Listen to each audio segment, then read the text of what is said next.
Hey everybody, it's Norm from Tested here at WonderFest 2025. And for the first time chatting at WonderFest, John Eblan. John Eblan, hello Norm, good to see you. John, so great to see you. Thank Usually we have our conversations at Comic-Cons, at shows where you're building incredible ships for different companies.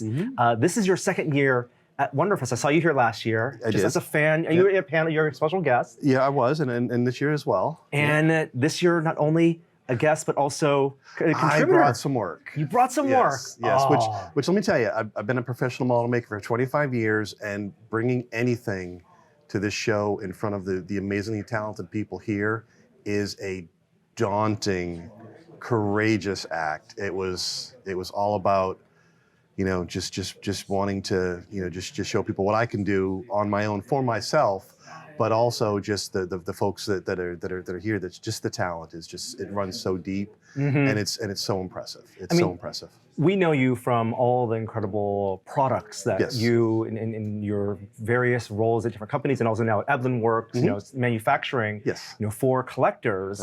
But you have a long history working, at ILM. You were there for a couple of years. Worked on some small films. I don't know if you heard of them. Star Wars. You're right. Indiana Jones, Pearl Harbor, things like that.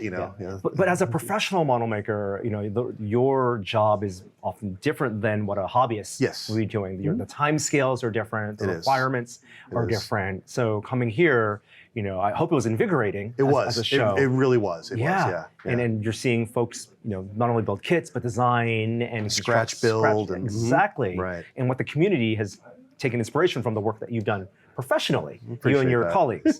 Well, tell me about this ship. Okay, because so it's a ship. This is the USS Enterprise CVN-80. She's modeled in 350 scale. Now, for me personally, this idea popped into my head years ago at Comic-Con. We had brought with us to the show a 350 scale original series Enterprise.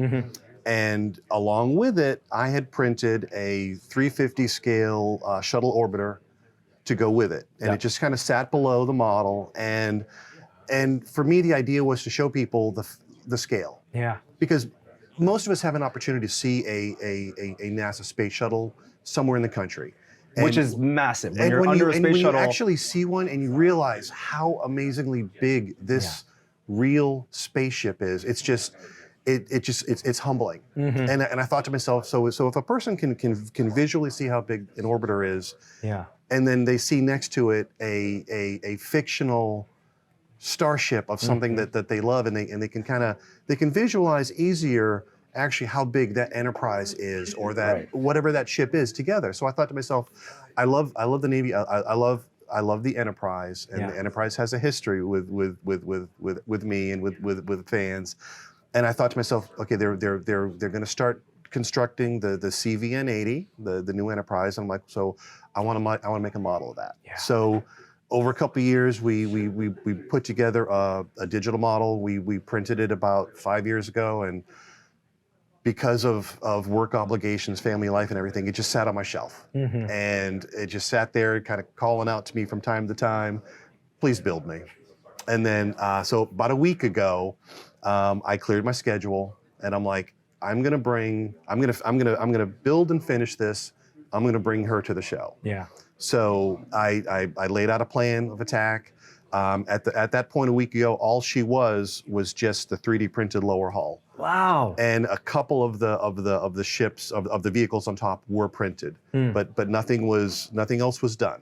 So I set to work. I basically laser cut the deck based off the files we created years ago. I made a list of ships I wanted to add, vehicles I wanted to add to the top deck, and that's kind of where the fun came in the sense that there's so many real world vehicles on there. There's the F-14, the F-15, F-18. There's we added the Dark Star, which is it real? Is it not? We don't really know that, but it's a physically built vehicle. So we added that, and then we started adding 350 scale fictional vehicles as well. We've got the Millennium Falcon in 350 scale, so you can see how big the Millennium Falcon is next to a Viper, next to an X-wing, next to the Milano. And that's how big the Milano would be if she was parked, on an aircraft carrier next to all these vehicles.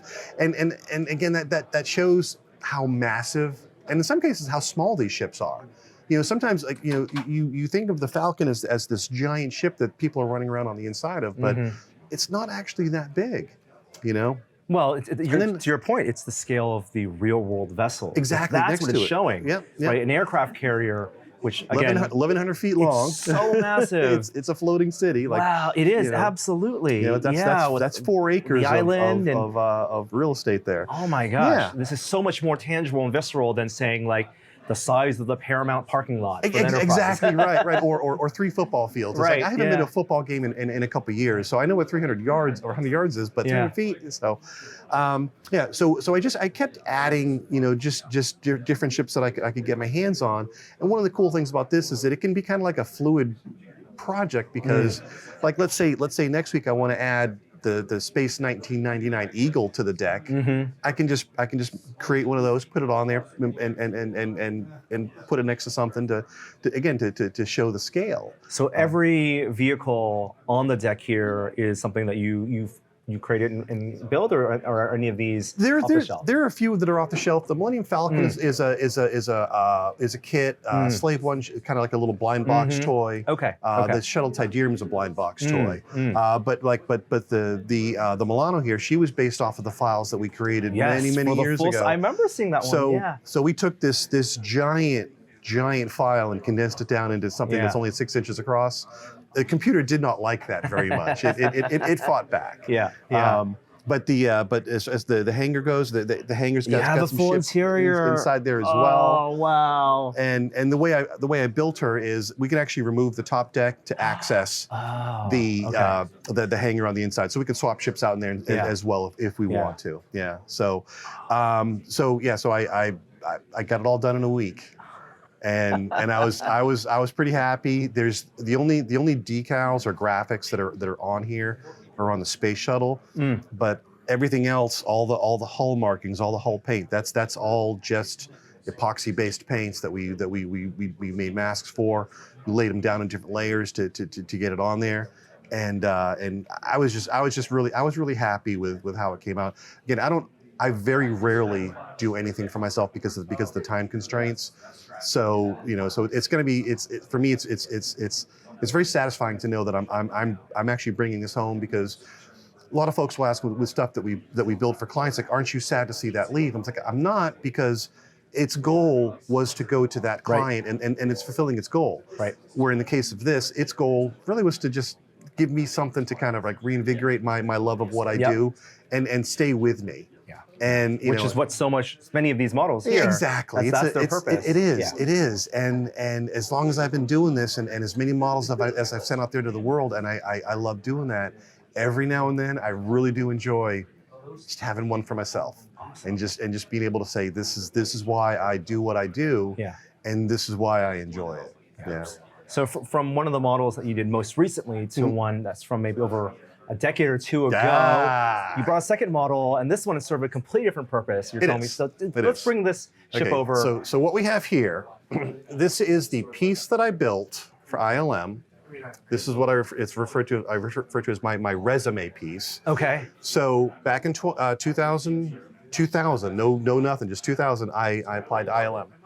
It was a long process. There's an interesting story there. I'll go through the bullet points of it, but I got a letter back from, not an email, a letter. Your work is great. Your portfolio is nice. Can you send us a piece of your work? Yeah. At the time, because I was a freelancer and I billed for clients, I didn't have any work to send them. So I took about a week, and I thought to myself, I'm going to scratch build the Imperial lander. There was a few photographs of it. It was used as a background ship in the special edition of Star Wars: A New Hope. I love the tri-wing design of the Imperial shuttles, and this was one of my favorite vehicles. So I'm like, I'm going to scratch build this. Yeah. So that's what I did. I set to work.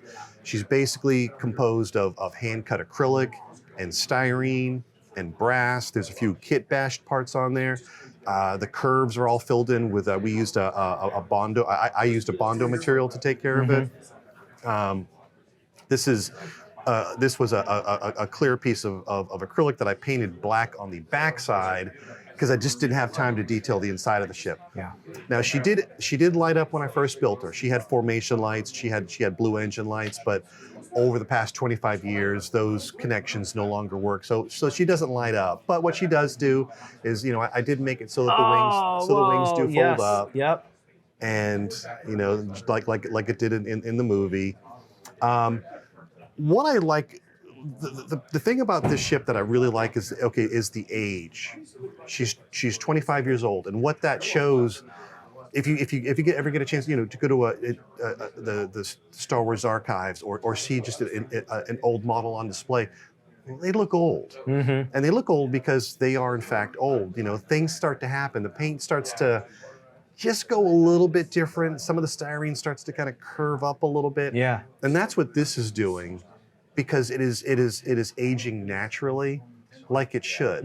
And that's part of the actual physical qualities of everything, is that everything ages. Sure. And, and so it's aging with me gracefully, I hope. But it's a real heartfelt piece, and it's something that obviously means a lot to me. Yeah. When I mailed it away to them, my first thought was that I'm never going to see that model again, but ILM has my model. Right. And way back when, that meant a lot to me. Yeah. And then, and through the process of applying and interviewing, I did get the ship back, obviously. And I did get, obviously, and I did get hired. Real funny story to that, though, is that I was corresponding directly with the model shop. Initially, I had applied through internet, which was, again, at its infancy back then. And after I got hired into the model shop directly through the model shop supervisor, about 3 or 4 weeks later, I received basically a postcard from I guess administration saying, "Thank you for your application. We'll keep it on file." and I remember bringing the card in and giving it to my supervisor. I'm like, "Is this something I need to worry about?" He's like, "Throw that away." You're already in. You're in. You're in. Nothing's Awesome. changing with that. Well, the speed at which you had to build this and the purpose, this is not archival, right? That, when you're making those models for filming, it just needs to work for that day. It does. And you had a specific purpose. You wanted to show the supervisors who are going to receive these things what you could do under time constraints. And I didn't know, looking at this, that you added lights and articulation, and it's not static, right? It's not static. So it's not static. That's great. Yeah. I had actually, on a part of it, I had actually left these. I think I might have. These used to pop out to access the wiring. Like every little part of this has to show when a supervisor is reviewing there's screws what here, you can do. Yeah, exactly. so these plates are removable. So I wanted to show my scratch building abilities, my electronic abilities, my painting abilities, and just basically show them how much I can do just to be just a more valuable team member. And it paid off, obviously. Yeah. And I guess the rest is history, as they say. But it's been it is an amazing ride, I always say. And to be able to, again, to bring pieces out to show folks, it's for me, it's fun and exciting. It's it's a talent that I'm witnessing with so many different people, and just, again, the level of talent that I'm witnessing is just jaw dropping. And to be here, amongst all these very talented people, for me it's a very humbling experience, and also reinvigorating. Absolutely. It is. It's very much great energy. When we leave this show, you want to build stuff. And I'm so glad you brought something new. You brought something old. I am too. The journey continues, John. Thank you. Great to see you here. I appreciate it. Thank you guys so much for watching that video. I would be remiss if I didn't tell you we have some excellent merch. We have a 5-pack of demerit badges for sale right now at tested/store.com. We've got the I hung it off of level demerit badge, the I built the chair backwards demerit badge, the I hit my thumb with a hammer demerit badge. We've got the stapler in my finger demerit badge, and my favorite, I stuck the duct tape to itself demerit badge. Get yours now, tested/store.store. Tested-store. Tested. It's right here. There. Just click there.